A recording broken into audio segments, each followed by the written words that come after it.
Nation of Fit and 10, welcome to day 43, the first day of the final 28 days in this challenge. We are at the final 4 weeks, and numbers were sent out today, so please make sure you check your email.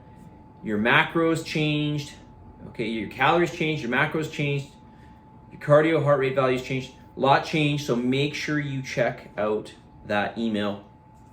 Also, don't forget to send me your feedback, www.trainonmain.com/fit-in-10. Check in, the link is in that email. Slimming down calves, if that's a possibility. This is the question, the first question that I'm going to answer today. Slimming down the calves, if that's a possibility. I'd rather have twig-like calves than the ones thicker than my lower thighs. What can I do about this? All right, well, not much. We don't typically store a lot of fat in the calves. You just have what a lot of people would consider to be good calf genetics. That is, you have muscle or more muscle in your calves. Now, you can store some fat in them, so if you lose more body fat, your calves will shrink to some degree. If you work your calves more, you're going to develop them more, so I don't suggest doing any of that if you don't want bigger calves or more developed calves. There's not a whole lot you can do here, but generally, a lot of people, this is something that a lot of people would love to have. Having more muscular calves. So, well, I'd like to say just live it up. Obviously, that's not what you want. But there's not a whole lot you can do with this. This is just genetically how your calves are built. Next question here. How to interpret the InBody scan data? All right, now, okay, there's a lot I can say on this, so let's maybe go through some metrics here of a scan. So, well, there's so much I can say here. Maybe if you had a more specific question, I can answer it. So I'll just go through some stuff here, and then if I don't answer your question, let me know.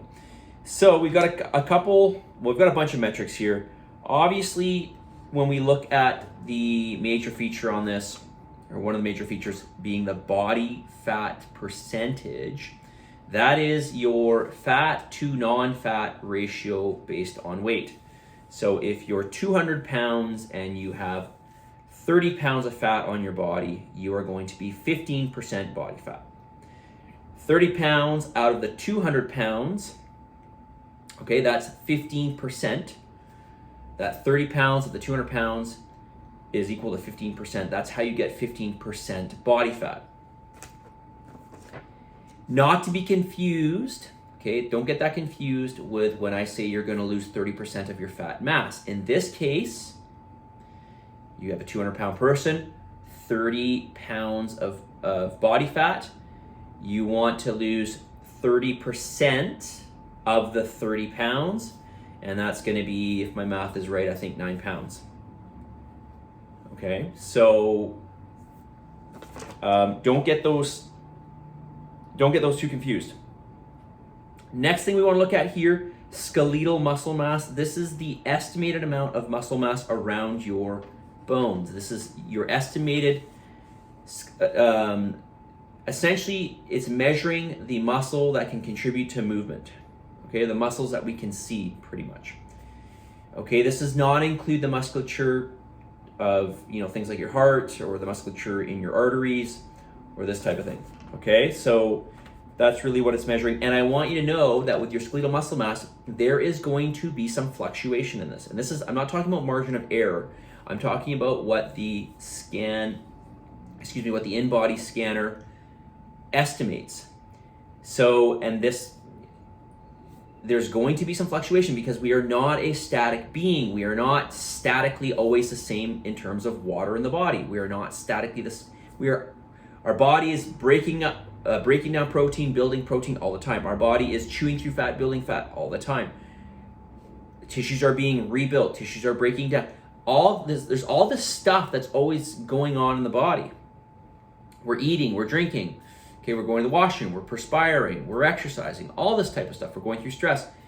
We are dynamic beings, and as such, we're going to see manipulations in water. We're going to see, and so actually I'll stop right there.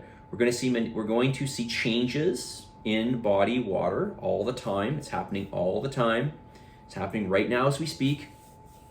And this will largely influence your muscle mass, because your muscle mass is your muscle tissue, the actual tissue, plus the water inside of it.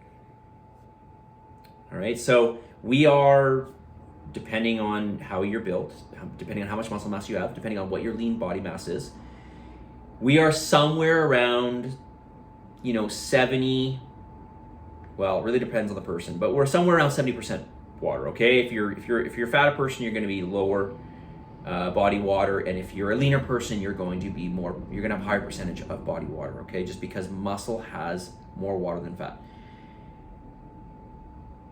But what I want to say here is that body water is going to change in the muscle. It's not always going to be the same. So I know I'm going down a bit of a rabbit hole here. So your skeletal muscle mass, just remember this, your skeletal muscle mass will always be what it is, plus or minus, let's say a couple percentage points, okay? 2%. Okay, roughly about that. So what does that mean? It means you could take your muscle mass in the morning and you could take your muscle mass at night, the same day, and there's going to be a difference, okay? Or there could very well be a difference, or the next day or the day after. That doesn't mean that your muscle tissue, the actual tissue, is down.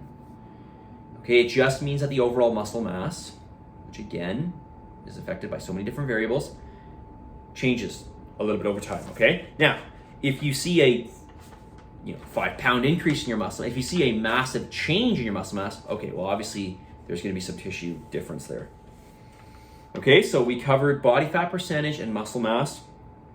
Obviously, we know weight. Weight is just your body weight, okay? The amount of resistance of your body against the gravity of the earth. Body fat mass, all right? So in my example, I talked about, I'm already 7 minutes here. So we'll talk about this more tomorrow. Body fat mass, that is just the amount of fat on your body in pounds. That's it. Okay, so in my example, 200 pounds, you got 30 pounds of fat. That 30 pounds of fat would be listed as your body fat mass. Okay, that body fat mass that's listed on your sheet, that is the one that we're trying to lose 30% from, right? Okay, so a lot more we'll go into tomorrow. And let's get to the message of the day. I hope I'm not going into too much detail on this. Sometimes I don't know how much detail to go into. I'm usually I like the detail. I like to dig as deep as I can, really, to some degree. So I like to know more about a topic. So that's why I tend to go into it. But hopefully you're interested as well. Okay, message of the day, if I can find it here. All right. This is a reminder to you that this is you versus you. This is you versus you. This is not you versus somebody else. And I know I've had people say to me so many times, I know somebody can eat, such a huge amount of food and they don't gain any weight, and blah, blah, blah, blah. But, ultimately, regardless of whether that's true or not, which is probably not true, because you don't live with somebody, you don't know what they go through, you don't know what's going on all the time. You have to focus on yourself. You got to put your blinders on and focus on yourself and focus on the things that can help you the most. Figure out, as I mentioned before so many times, figure out the things that you can improve upon. Okay, can you improve upon your diet? Can you be eating more real whole foods? Can you be, perhaps being more consistent with your cardio? Could you train harder in the gym? And I don't mean harder in the sense of, just being more, aggressive in the gym. I mean, can you slow down your movements, especially on the eccentric phase? Can you think about connecting to the movement more? Think about squeezing the muscle more, that type of thing. All right. Can we perhaps be better with our food preparation? All right. Can we be more consistent with the food preparation? Can we be more consistent with our diet? Okay. Can we be more consistent with hydration, salt and water? There's all kinds of things we can look for to try to improve that may not in and of itself improve you directly in the challenge, but may have some indirect effects in your improvement in the challenge, okay? So just remember, this is you versus you. Think about all the ways that you can improve and don't focus on anybody else. Not necessarily that you are, but maybe at some point you probably have. I think we all have at some point. We've all compared ourselves. Okay, positive energy, positive vibes, believe in yourself for the love of God. I've got to get these videos shorter.